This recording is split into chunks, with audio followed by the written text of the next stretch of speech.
안녕하십니까. 맨눈으로 세상의 흐름 읽어드리는 Y타임즈 정세 분석의 추부길입니다. 중국이 결국 경제가 심각한 침체 상황으로 빠져들고 있다라고 인정하면서 위기감을 드러냈습니다. 중국 공산당 기관지인 인민일보는 12일 리커창 총리 주재로 전날 열린 상무위원회 회의에서 새로운 코로나19 확산과 예상을 벗어난 국제정세 변화 영향으로 4월 경제 하방 압력이 한층 커졌다. 그러면서 이 신념을 확고히 하고 어려움과 도전을 직시한 채 경제를 큰 틀에서 안정시킴으로써 실제 행동으로 20차 당대회의 승리적 개최를 맞이해야 된다라고 강조했다. 이렇게 보도를 한 겁니다. 사실 이 리커창 총리 이날 발언은 상당히 충격적입니다. 그동안에 중국 경제가 어려움을 겪고 있다는 지적을 외부에서는 많이 했습니다만은 이 중국 경제 당국이 이걸 직접 인정하는 경우는 거의 없었기 때문에 그렇습니다. 중국 정부 당국은 그동안 외부의 경제 위기 지적에도 국제 국내 환경에서 일부 예상을 벗어나는 또 넘어서는 그런 변화가 나타나서 경제 하방 압력이 한층 더 커졌다. 뭐 이런 식으로 두루뭉술한 표현을 써왔는데 이번에는 아예 코로나19 확산 때문에 자국 경제에 큰 위험이 도래했다. 이런 표현을 명시적으로 인정하고 나선 겁니다.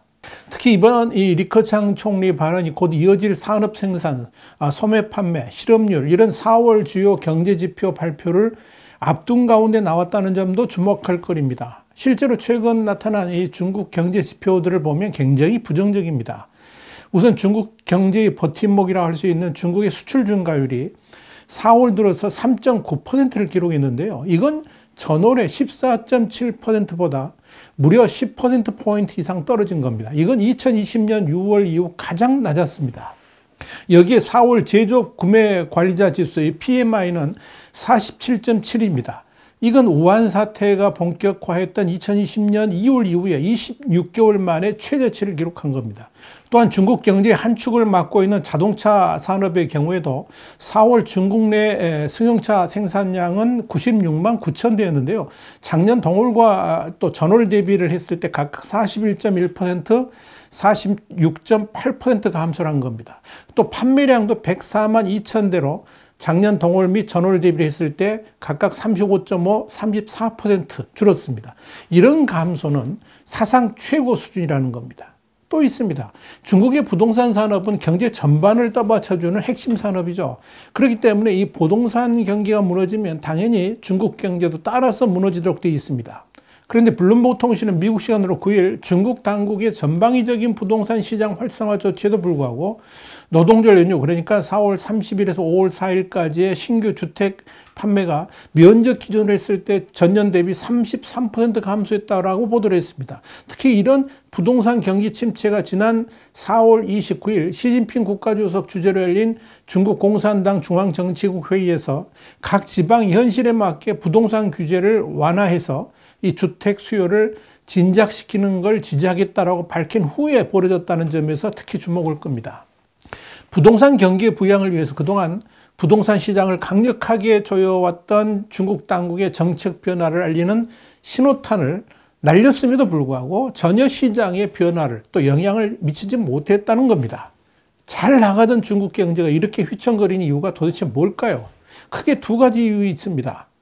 첫째는 제로 코로나 정책 때문이고요. 두 번째는 우크라이나 전쟁을 일으킨 러시아하고 너무 깊은 연계성을 갖고 있기 때문에 그런 겁니다.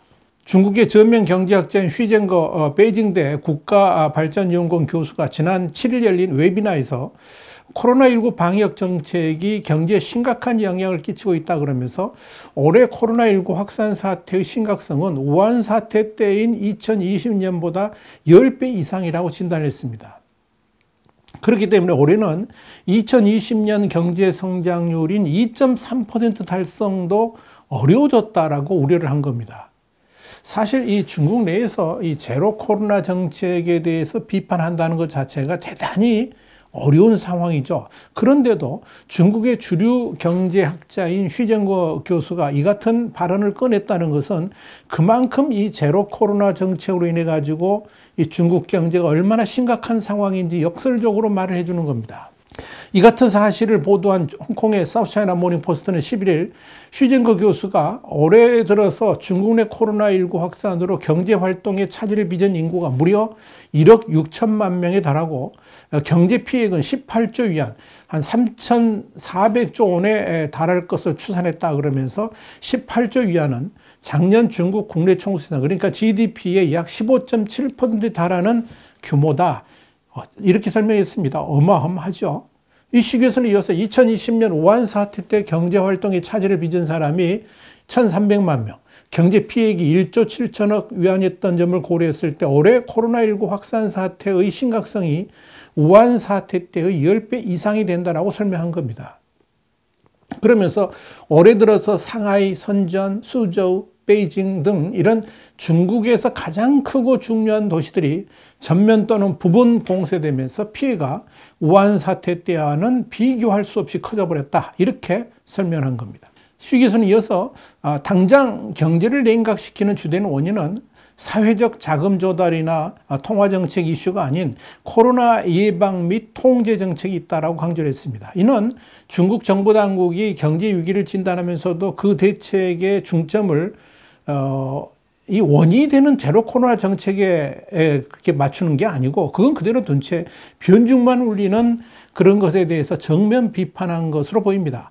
실제로 중국 국무원은 11일 중국이 지금 처한 경제 위기 해결을 위해서 일자리 안정화, 사회 간접 자본 투자 확대 같은 전통적인 경기부양 카드를 꺼내들면서 공공과 민간이 함께 움직이는 다륜 구동 개념을 제시했습니다. 그래가지고 민간 자본의 인프라 투자 참여를 적극적으로 유도한다.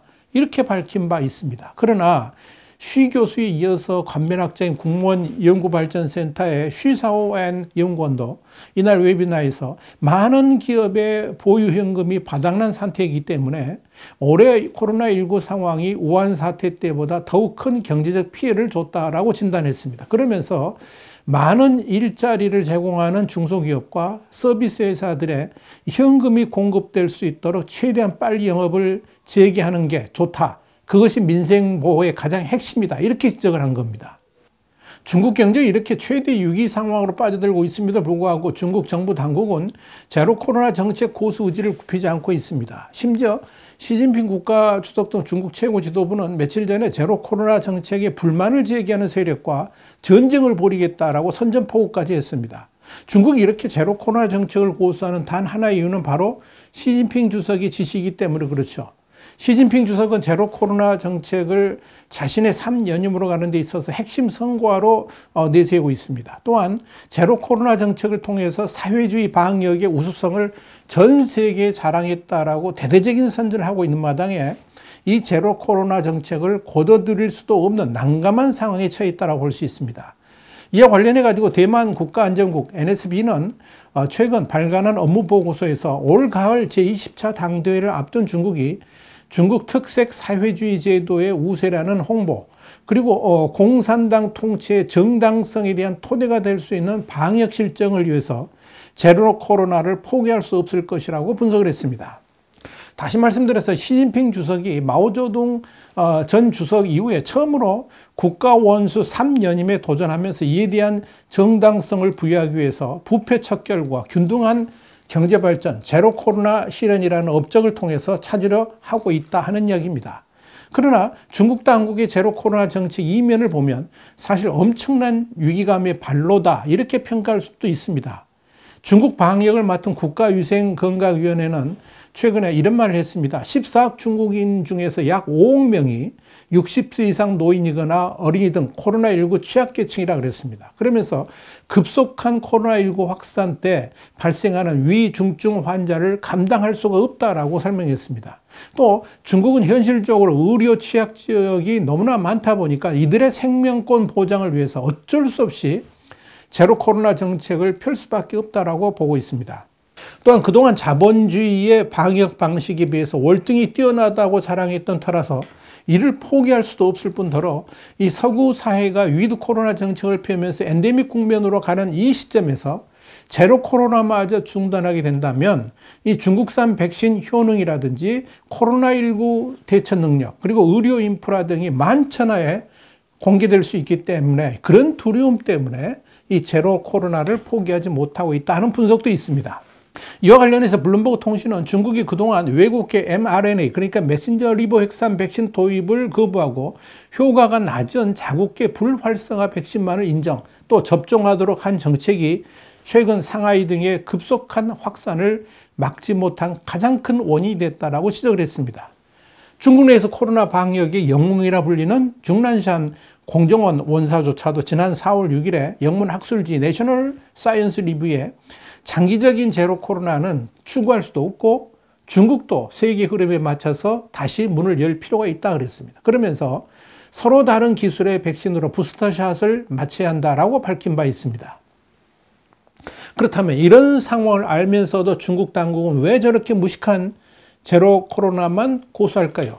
여기에 대한 답은 현지의 한 의료 관계자가 한 말에서 답이 나옵니다. 그는 뭐라고 그랬느냐면 mRNA 백신은 대부분 초저온 상태로 보관 운송돼야 하는데 중국은 이 mRNA 백신 개발이 된다 할지라도 이를 관리할 설비라든지 인프라가 아직 부족하다라고 그랬습니다. 한마디로 답이 없다는 겁니다. 그러니까 어쩔 수 없이 지금 중국이 제로 코로나라도 밀어붙여야 된다 하는 그런 이야기입니다. 도대체 출구 없는 중국 경제 위기 상황이 전 세계 경제에 심각한 어려움을 던져주고 있다는 점입니다. 미국의 월스트리트저널은 미국 시간으로 12일 이런 보도를 했습니다. 중국의 경기 침체가 전 세계에 파문을 일으키고 있다 그러면서 전 세계가 그동안 중국을 거대한 공장으로 의존해 왔는데 지금 이 시스템이 다 무너지고 있다라고 진단을 했습니다. 월스트리트저널은 중국의 경기 침체가 전 세계 공급망에 엄청난 타격을 주고 있고 덩달아 글로벌 경제 소비 시장까지 망가뜨리고 있다 그러면서 중국이 세계 GDP의 18.1%를 차지하고 있고 세계 제조업 생산량의 3분의 1을 차지하고 있다는 점에서 당연한 결과다 이렇게 봤습니다. 월스트리트저널은 이어서 문제는 중국 경제가 2분기로 접어들면서 더욱 위축되고 앞으로도 좋아질 기미는 별로 보이지 않는다는 점이다 이렇게 지적을 했습니다. 월스트리트저널은 지난 2일에도 중국 정부는 경제 위기 가능성을 부인하지만 현실은 수십 년 동안 중국이 경험하지 못했던 위기의 국면으로 가고 있다 그랬습니다. 중국의 상황은 글로벌 경제의 성장을 크게 저해하게 될 것이다 이렇게 진단한 겁니다. 이것이 중국 경제의 현실입니다. 지금 상황에서 대한민국이 그럼에도 중국 경제 위기의 영향을 최소화하려면 최대한 빨리 중국 경제 의존도를 줄이는 수밖에 없습니다. 중국 경제로부터의 엑소더스에 한국도 적극 참여해야 된다 하는 의미입니다. 와이타임 정세 분석이었습니다. 다음 시간에 다시 뵙겠습니다. 감사합니다.